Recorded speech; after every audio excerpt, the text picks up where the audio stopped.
বলবো যে বাংলাদেশের ইতিহাসে একটা খুবই ইম্পর্টেন্ট একটা দিন। আপনারা জানেন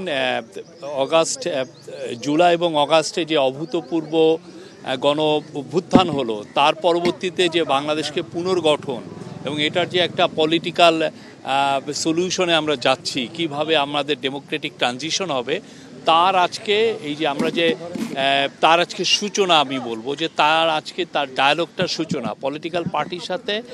এই ইন্টারিম গভর্নমেন্ট যে কনসেনসাস কমিশন করেছে, সেই কনসেনসাস কমিশনের সাথে একটা ডায়ালগের সূচনা হবে।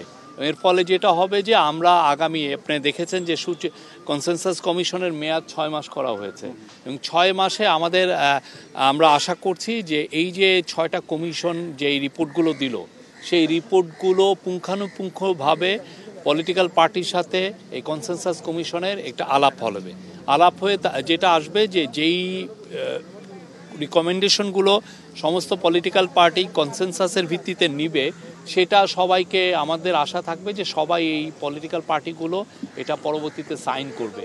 যেই সাইন হবে, সেই সাইন ডকুমেন্টটা হবে হচ্ছে জুলাই চার্টার। সেই জুলাই চার্টারের উপরে নির্ভর করবে যে আমাদের ইলেকশনের ডেটটা কবে। তা অলরেডি আপনারা দেখেছেন, প্রফেসর ইউনূস বলেছেন যে মোস্ট লাইকলি ইলেকশনটা হবে এই ডিসেম্বরের মধ্যে। হ্যাঁ, এবং এবং সেক্ষেত্রে আমরা হয়তো কিছু রিকমেন্ডেশন বাস্তবায়ন করে যেতে পারবো। পরবর্তীতে পলিটিক্যাল পার্টিগুলো যারা এখানে সিগনেটরি ছিল, যারা ইলেকশনে জিতবে, এরা কন্টিনিউ করবে। অনেকগুলো যেটা হয়েছে যে আপনি দেখেছেন যে অনেকগুলো কমিশনের রিপোর্টের অনেকগুলো অংশই আছে যেটা সত্যিকার অর্থে পলিটিক্যাল পার্টির সাথে সেই ধরনের কথা বলতেও হয় না, দরকারও হয় না। তা আমরা যেটা চাচ্ছি যে যেগুলো দরকার, যেমন ধরেন অ্যাডমিনিস্ট্রেটিভ একটা ডিসিশন, এমন একটা বিষয়, বা খুবই একটা ছোটোখাটো একটা মন্ত্রণালয়ের একটা ছোটোখাটো ডিসিশন, সেটার জন্য পলিটিক্যাল কনসেনসাসের দরকার নাই। সেগুলো কিন্তু বাছা হয়েছে যে এই জিনিসগুলো ডুয়েবল, খুব দ্রুত এটা করা যায়।